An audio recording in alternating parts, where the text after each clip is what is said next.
विश्वानि देव सवितर्दुरितानि परासुव यद्भद्रं तन्नासुव। ॐ अग्नेनय सुपथाराय अस्मान् विश्वानि देव वयुनानि विद्वान् योयोध्यस्मज्जुहुराणमेनो भूयिष्ठान्ते न मुक्तिं विधेम। ॐ सर्वे भवन्तु सुखिनः सर्वे सन्तु निरामयाः सर्वे भद्राणि पश्यन्तु मा कश्चित् दुःखभाग् भवेत्। ॐ शान्तिः शान्तिः शान्तिः। प्रातः स्मरणीय वंदनीय युग पुरोधा युग दृष्टा योग ऋषि परम पूज्य स्वामी जी महाराज आचार्य जी महाराज की सूक्ष्म उपस्थिति को प्रणाम करते हुए यहाँ इस पवित्र प्रांगण में देवस्थान में तीर्थ स्थान में राम जानकी और राधा कृष्ण मंदिर के इस पवित्र प्रांगण में हम बैठे हुए हैं। और यहाँ हमारे राज्य के टीम भी हमारी श्रद्धामयी डॉक्टर पुष्पांजलि जी जो पतंजलि योग समिति का नेतृत्व करती हैं, राज्य प्रभारी हैं। आदरणीय हमारे मुनीलाल जी जो किसान सेवा समिति का कुशल नेतृत्व करते हैं। भारतवर्ष में एक जो यशस्वी कार्य करने वाले हैं उनमें से आदरणीय जो किसान प्रभारी के रूप में भाई मुन्नीलाल जी के बार जोरदार अभिनंदन करें। यहाँ पर क्योंकि ये इतना पवित्र प्रांगण है, यहाँ हमारे सभी राज्य प्रभारी, जिला प्रभारी और तहसील प्रभारी जो उत्कृष्ट कार्य करते हैं और नर्मदापुरम में निरंतर कृषि का कार्य ऋषि कल्प बन करके करते हैं। तो एक बार जोरदार अभिनंदन सब करें। यहाँ पर आप जो धरती माता की संतान, इस भारत माता की संतान, जो भारतवर्ष ऋषि प्रधान और कृषि प्रधान देश रहा है। भारतवर्ष क्या है? ऋषि प्रधान और कृषि प्रधान। कृषि की प्रधानता रही है, ऋषियों की प्रधानता रही है। इसलिए हम अपने आप को ऋषि पुत्र बना करके, कृषि पुत्र, धरती पुत्र बना करके, भारत माँ के सच्चे सपूत बन करके इसकी सेवा करेंगे तो हमारा घर परिवार और संसार सुखी होगा, निरोगी होगा और हर प्रकार से सबके लिए सहयोगी और उपयोगी होगा। मैं अपनी बात आरंभ करूं उसके पहले आइए जो कण कण में विद्यमान है, हर क्षण हमारे अंग संग रहता है, राम के रूप में, कृष्ण के रूप में, शिव के रूप में, तो हम उसको अनुभव करें। हम इस पवित्र प्रांगण में बैठे हैं लेकिन उसको हम हर पल कहीं भी रहें उसको अनुभव करें। कौन कहे तेरी महिमा, कौन कहे तेरी माया, कौन कहे तेरी महिमा, कौन कहे तेरी माया। किसी ने है परमेश्वर तेरा, किसी ने है परमेश्वर तेरा, अंत कहीं ना पाया। कौन कहे तेरी महिमा, कौन कहे तेरी माया। हर प्रलय के बाद जगत निर्माण करे तो, हर प्रलय के बाद जगत निर्माण करे तो, नियत समय पर इसका फिर अवसान करे तो, नियत समय पर इसका फिर अवसान करे तो। सदा तुझे अगणित कंठों ने, सदा तुझे अगणित कंठों ने झूम झूम कर गाया। कौन कहे तेरी माया, कौन कहे तेरी माया। बोलिए सच्चिदानंद भगवान की। तो परम पिता हर पल हर क्षण हमारे अंग संग रहता है और वास्तव में वही सच्चा स्वामी है जो इस संसार का कल्याण करता है। हम सबके रूप में वही विद्यमान है, हमारे रूप में, नाम में उसी का रूप और उसी का नाम है, उसी का काम है। इसलिए हम इस धरती को, इस धरा को, धाम को सुंदर व्यवस्थित बनाने का उपकार करें। महर्षि दयानंद जो एक युग दृष्टा, युग पुरोधा, उन्होंने लिखा कि धरती पर बहुत राजा हुए, सम्राट हुए, चक्रवर्ती हुए, लेकिन जो किसान है वो राजाओं का भी राजा है। किसान क्या है? राजाओं का भी राजा है। अर्थात यदि किसान, कृषक यदि अन्न नहीं पैदा करेगा तो ये संसार चल नहीं सकता, घर परिवार चल नहीं सकता। गांवों में भी कहावत कहते हैं, अन्न है तो टनाटन है, नहीं तो सनासन है। अन्न है तो टनाटन, सब अन्न से ही सब कुछ है। अन्नम वही ब्रह्म, अन्न ब्रह्म कहलाता है। अन्नम न निंद्यात्, अन्न की निंदा कभी मत करो। मैं निवेदन करना चाहूंगा कि हम संसार में गिव एंड टेक, तू मुझे दे मैं तुझे दूंगा, यही तो हो रहा है ना। वेद कहता है देही में ददामी ते, ये वेद का आदेश है, उपदेश है कि जितना तुम समाज के लिए दोगे, संसार के लिए दोगे, इस धरती माता के लिए दोगे, उसका हजारों गुना आपको मिलेगा।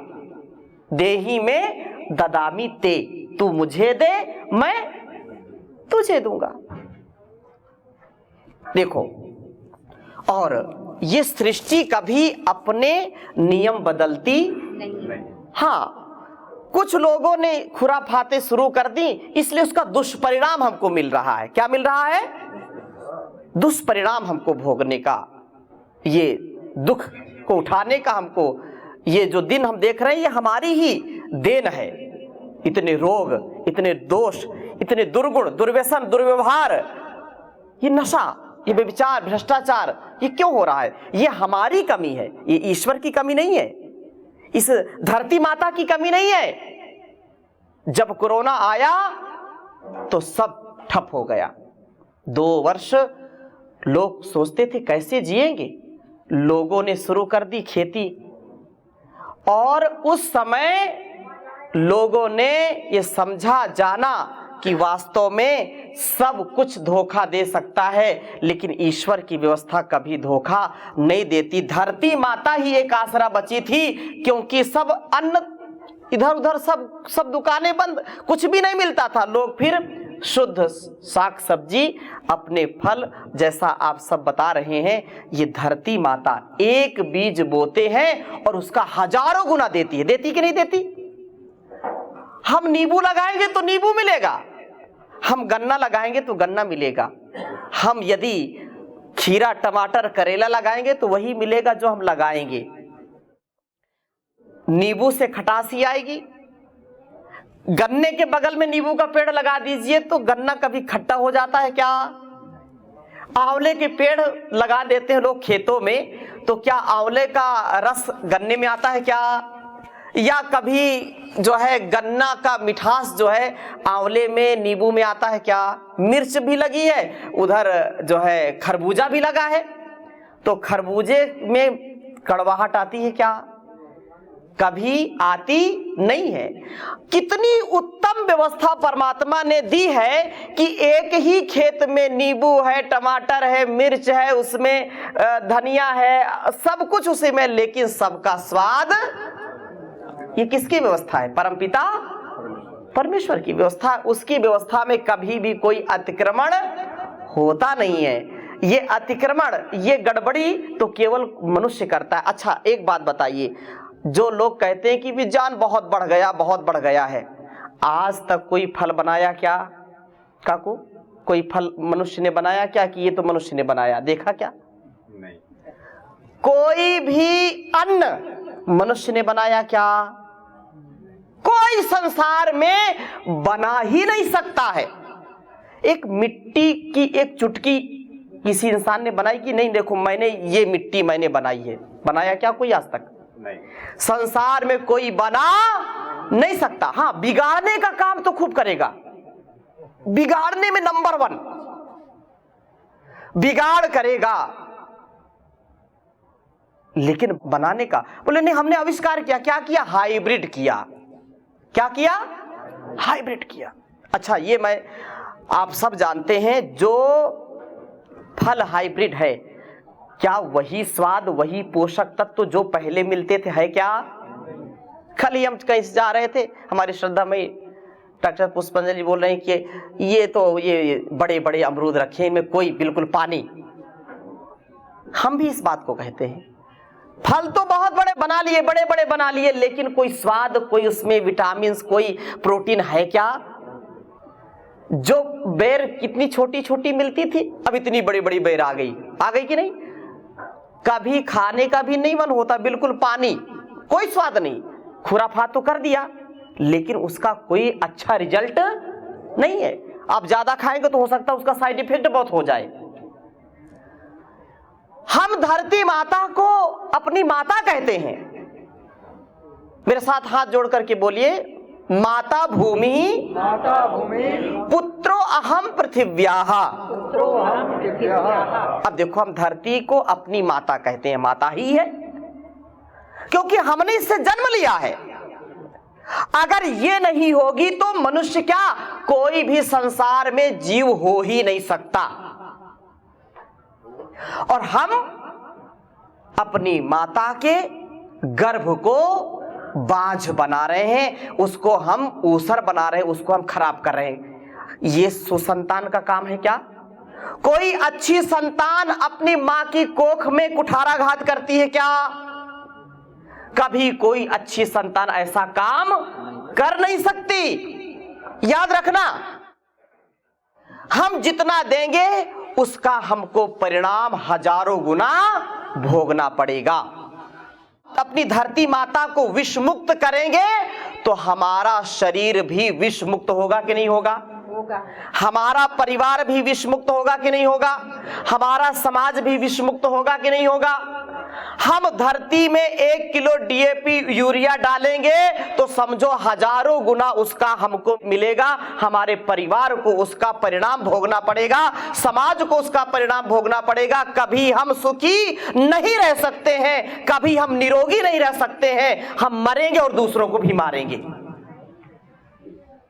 जो जैसा करेगा उसको परिणाम भोगना पड़ेगा। जो लोग दूसरों के लिए बोले नहीं ना हम तो व्यापार करेंगे, व्यापार के लिए हम खेती बाड़ी करेंगे, याद रखना व्यापार तो कर लिया, लेकिन अगर आपकी खेती से आपके विष युक्त जो केमिकल्स, जो जहर हम डालते हैं और जहर हम खाते खिलाते हैं, उसका पाप तो लगेगा ही लगेगा।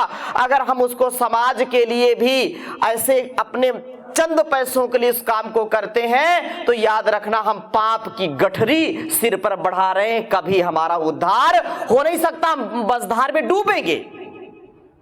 हम तो सनम डूबेंगे तुमको भी ले डूबेंगे, कहावत सुनिए ना। लेकिन आप ना डूबेंगे और ना डूबने देंगे, क्योंकि आप परम पूज्य योग ऋषि स्वामी जी महाराज के शिष्य हैं। हम सब इस कार्य के लिए निकले हैं कि स्वयं तरना है और संसार को भी तारना है। स्वयं योग करना है और संसार को भी योग कराना है। स्वार्थ के लिए नहीं, परमार्थ के लिए, सेवार्थ के लिए जीवन मिला है। इसलिए जितना भी हम कमाई करेंगे वो हमारे साथ जाने वाली है। कौन सी कमाई? धन दौलत की कमाई नहीं। ये जमीन जायदाद, ये धन संपत्ति सब धरा में धरा की धरा रह जाती, रहती कि नहीं? कुछ भी लेकर के कोई जाता है क्या? हम जाते हैं अपने सुसंस्कार लेकर के, अपनी सेवा सत्कार से जो कमाई की वही ले जाएंगे। ऐसी कमाई कर लो जो संग जा सके, मुश्किल पड़े तो राह में कुछ काम आ सके, मुश्किल पड़े तो राह में कुछ काम आ सके। ऐसी कमाई हम क्यों करें जो हमको विपत्ति में डाल दे? ऐसी कमाई क्यों करें कि हमारा घर परिवार और हमारा समाज बीमार हो जाए? ऐसी कमाई हमारे किसी काम की नहीं, नहीं संसार में और ना परलोक में, पाप ही लगेगा। तो मैं निवेदन करना चाहता हूं कि योग को अपनाना है, विष मुक्त खेती को अपनाना है, अपनी जो सनातन पुरातन ऋषि परंपरा है, क्योंकि हम प्रकृति के साथ जुड़ करके रहेंगे तो हमारी प्रकृति भी गड़बड़ नहीं होगी, और हम प्रकृति से छेड़छाड़ करेंगे तो हमारी प्रकृति भी कभी अच्छी नहीं रहेगी, विकृति आएगी, दुर्गति आएगी, दुर्मति आएगी, हम दुर्भाग्य को प्राप्त हो जाएंगे। इसलिए हमको आवश्यकता है वही पुरानी अपनी प्राचीन ऋषि परंपरा को अपनाने की। भारतवर्ष में कितने प्रकार के धान होते थे, कितने प्रकार के गेहूं होते थे, कितने प्रकार की फसलें होती थी, लेकिन एक कुचक्र, एक जो षड्यंत्र, हमारी जो मूल प्रकृति, हमारी जो मूल संस्कृति थी, उससे हम अलग हो जाएं और हम बीमार पड़े रहें, हमारा घर परिवार बीमार पड़ा रहे और फार्मा कंपनियां आकर के दवा बेचें।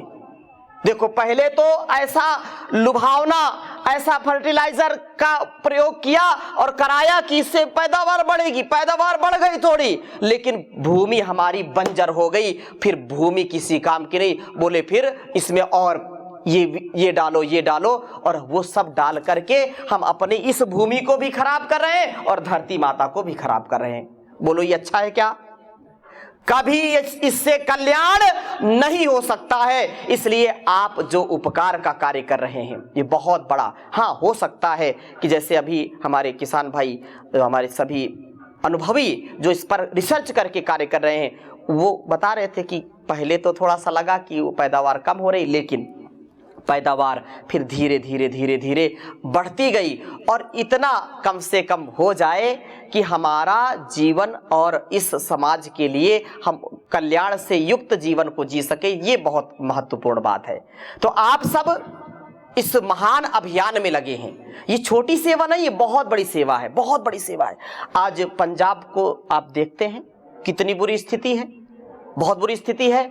हर घर में कोई ना कोई व्यक्ति कैंसर से पीड़ित है, कोई ना कोई व्यक्ति, हर मोहल्ले में 2, 4, 10 लोग कैंसर पीड़ित मिल जाएंगे। क्यों ऐसा हो रहा है? क्योंकि विष, वो जहर खा रहे हैं, और जहर खाएंगे तो जहर बन जाएगी शरीर। इसलिए हमको सावधान रहना है। अपने घर की खेती को इतना अच्छा कम से कम बनाइए कि अपने परिवार को, समाज को विष मुक्त फल फूल कंद मूल खिला सके, साग भाजी खिला सके। इतना तो कर लीजिए, इतना तो करना है। कल हम आ रहे थे, रास्ते में हमारे राज्य प्रभारी आदरणीय राजेंद्र जी बोले, स्वामी जी इधर भी कैंसर की समस्याएं बढ़ने लगी हैं, सावधान होने की आवश्यकता है, नहीं तो बहुत विकराल स्थिति आ जाएगी। हम सबको सावधान होना है और अपने बच्चों को, अपने परिवार को कैंसर से और बड़ी बड़ी बीमारियों से बचाना है तो रोज योग करना, योग कराना है और विष मुक्त खेती करनी है, जिससे हमारे घर में आने वाला अन्न पवित्र हो। अन्न पवित्र करेंगे तो हम अन्न जो खाएंगे तो उससे मन भी अच्छा होगा। जैसा खाएंगे अन्न वैसा हो जाएगा। हो सकता है कि पैसे से बहुत बड़े बड़े आप मकान खरीद लें, बड़ी बड़ी गाड़ी खरीद लें, लेकिन याद रखना, यदि आपने जहर बेचा है, जहर खाया है, तो उसका दुष्परिणाम भोगना ही पड़ेगा। इसलिए विष मुक्त खेती करिए। ये संसार का जो लुभावनापन चल रहा है ना, आज जो जापान है, अमेरिका है, चाइना है, वो भी तंग आ गया, परेशान हो गया। अब वो भी कह रहे हैं कि हमारी जो जैविक खेती है, जो जैविक कृषि है, अपने घर की जो है छत पर, अपनी गैलरी पर वो लोग क्या कर रहे हैं? सब्जी उगा रहे हैं। क्यों? बाहर की सब्जी खा खा करके बीमार हो गए। इसलिए अपने घर के आंगन में फलदार और जो है सब्जियां उगा करके अपने आप को निरोगी बनाने का कार्य कर रहे हैं। इसलिए मैं सबसे निवेदन करूंगा कि अपने आप को इस जहर से बचाना है, जो वैचारिक जहर है इससे भी बचाना है। वैचारिक जहर बहुत फैल गया है, हमारे संतानों को, घर परिवार को तोड़ने का काम किया जा रहा है। इसलिए वैचारिक जो एक दूषण है, वैचारिक जो विकृति है, उस विकृति को, अपनी संस्कृति को अच्छा बनाने के लिए, संस्कारों को अच्छा बनाने के लिए उस विकृति से हमको ऊपर उठना पड़ेगा। और उसका उपाय एक यही है कि हम अपने जीवन को योगमय बनाएं। रोज योग करना है। और जो लोग, कुछ लोग बोलते नहीं हम तो बहुत दिन भर खेती करते हैं, किसानी करते हैं, हमको कोई बीमारी आती नहीं। याद रखना, बीमारी बोल करके नहीं आती, बीमारी बोल करके नहीं आती है, बीमार तो हो जाते हैं लोग। इसलिए ये जो हवाएं हैं, ये जो अन्न है, इसको हम पवित्र करें और रोज घर में यजन करें, भजन करें, योग करें और विष मुक्त खेती करके अपने आप को, जीवन को शुद्ध और पवित्र बनाएं। मैं आह्वान करना चाहता हूं कि एक व्यक्ति यदि खड़ा होता है तो हजारों लाखों लोगों को खड़ा कर देता है, और एक व्यक्ति पड़ा है तो वो सैकड़ों लोगों को भी वैसा बना देता, आलसी बनाता कि नहीं बनाता। हजारों दीपक, लाखों दीपक, करोड़ों दीपक बुझे हैं, उन दीपक का कोई काम है क्या? बुझे दीपक लाखों रखे हुए हैं, उनसे अंधेरा जाएगा क्या? नहीं जाएगा। एक जगमगाता दीपक, जलता हुआ दीपक हजारों लाखों करोड़ों असंख्य दीपकों को जला सकता है, सब जगह प्रकाश फैला सकता है, लेकिन लाखों दीपक जो बुझे हैं वो मिल करके एक को जला नहीं सकते हैं। इसलिए आपके अंदर जो लौ जग गई है, जो ये प्रकाश आया है, ये प्रकाश मंद नहीं पड़ना चाहिए, इसको हजारों लाखों तक पहुंचाना है, करोड़ों तक पहुंचाना है। सबके जीवन में ये प्रकाश आए, सब लोग ऐसी पवित्रता, शुचिता, समरसता, कृतज्ञता, समता, ममता, क्षमता सबकी बढ़े, सबके अंदर रोगों से, भोगों से लड़ने का सामर्थ्य पैदा हो। तो ये सबसे बड़ा उदाहरण है हमारे समाज के लिए, राष्ट्र के लिए। जितना हम अपने जीवन को शुद्ध पवित्र बनाएंगे, उतना ही इस जीवन को हम यहाँ से ले जाएंगे। इसलिए कहा कि कर ले भला होगा भला, अंत भला है, कर ले भला होगा भला, अंत भला है, बस यही संसार में जीने की कला है, बस यही संसार में जीने की कला है। जीने की कला तो यही है कि जितना हो सके तन मन धन से हम अपने जीवन को श्रेष्ठ बनाएं। याद रखना, हम दो बीज, एक तो खेत में बीज बोते हैं, खेत में बीज बोते हैं ना, एक ये जो खेत, उसको भूमि, उसको क्षेत्र कहते हैं, क्षेत्र को ही हिंदी में खेत कहते हैं। संस्कृत का शब्द है क्षेत्र और हिंदी का शब्द है खेत। तो ये तो जो धरती माता के ऊपर हम खेत बनाते हैं, दो प्रकार के बीज वहां भी बोते हैं, पुण्य के, पाप के। ये कर्मों की खेती भी ऐसी होती है, एक पुण्य के बीज बोते हैं, एक पाप के बीज बोते हैं, अधर्म के बीज बोते हैं और एक धर्म के बीज बोते हैं। हम जैसे बीज बोएंगे वैसी फसल काटनी पड़ेगी कि नहीं? अगर बोया पेड़ बबूल का तो आम कहां से होए? बताओ, पेड़ बबूल का लगा दिया, बोले अभी इसमें आम आएंगे, अब आएंगे, कल आएंगे, मिलेगा क्या? नहीं मिलेगा, कांटे मिलेंगे। हम अच्छा करेंगे तो अच्छा मिलेगा, बुरा करेंगे तो बुरा मिलेगा। इसलिए संसार के इस व्यापार में सदा अच्छे अच्छे, सच्चे सच्चे कार्य करें। परम पूज्य योग ऋषि श्री स्वामी जी महाराज एक योगी हैं और उन्होंने हजारों लाखों करोड़ों लोगों को योगी बना दिया। बनाया कि नहीं बनाया? बना दिया। तो हमारा भी ये कर्तव्य है कि हम एक आदर्श किसान बन करके, जो हम आदर्श किसान बनेंगे, एक उससे हजारों को बनाना है, ये संकल्प लेना है। ये सबसे बड़ा उपकार का कार्य है, उपचार का कार्य है। लोग अपने आहार विचार व्यवहार को ठीक कर लेंगे तो कभी बीमार नहीं होंगे। और एक बात मैं बोलना चाहूंगा कि हमारा जो पुण्य का पाप का कर्म है वो मिलेगा। मन से हम गलत सोचेंगे, गलत मिलेगा। वाणी से गलत बोलेंगे, गलत मिलेगा। कर्म से गलत करेंगे, गलत मिलेगा। अच्छा सोचेंगे, अच्छा मिलेगा। अच्छा बोलेंगे, अच्छा मिलेगा। अच्छा करेंगे, अच्छा मिलेगा। ऐसा एक भी पल नहीं होता जब हम बीज नहीं बोते। हम बोते रहते कि नहीं बोते? बोले तो कसूते बीज बो दिए। हरियाणवी भाषा में बोलते कसूते, मतलब बहुत ही घने बीज बो दिए, कसूता काम किया। हम यदि सही भावना रखेंगे तो ऐसे वातावरण का अपने आप निर्माण हो जाता है। एक छोटा सा ये कार्यक्रम आपने आरंभ किया तहसील में, और इतना लोगों के अंदर उत्साह आया, इतने लोग जुड़ गए। बोलो ये अच्छा काम हुआ कि बुरा हुआ? बोलिए ना, अच्छा हुआ ना? तो इस अच्छे काम को और सदा आगे बढ़ाना चाहिए कि नहीं? बढ़ाना चाहिए। तो ऐसे जो अच्छे काम को सदा आगे बढ़ाएगा वो बढ़ता ही रहेगा। और कुछ लोग अरे क्या करना है, अरे जाने दो। याद रखना, समझदार व्यक्ति, सात्विक व्यक्ति यदि आलस्य प्रमाद करेगा तो उससे देश और समाज की सबसे बड़ी हानि होती है। एक बुरा व्यक्ति कर रहा है, करने दो, उसका काम है बुरा करना। लेकिन अच्छे काम को अच्छे व्यक्ति हाथ पे हाथ धर करके बैठे, इससे देश और समाज की सबसे बड़ी हानि है, सबसे बड़ी हानि। और वो पापी होगा, फिर उसको पाप लगेगा। यदि हम गलत देख करके गलत हम उसको अपने स्वभाव में उतारे, ठीक होगा कोई बात नहीं, तो ये पाप कमा रहे हैं। हमको गलत कभी ना करना है, ना गलत देखना है, अपने पुरुषार्थ से आगे बढ़ते रहना है।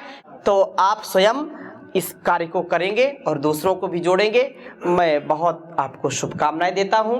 आप जिस उत्साह से कार्य कर रहे हैं, परमात्मा इसको दिन गुना रात चौगुना और हजारों गुना इसको बढ़ाता रहे। बहुत बहुत सबके लिए शुभकामनाएं, बहुत बहुत आशीर्वाद। सर्वे भवन्तु सुखिनः, सर्वे सन्तु निरामयाः, सर्वे भद्राणि पश्यन्तु, मा कश्चित् दुःखभाग् भवेत्। ओम शांति शांति शांति।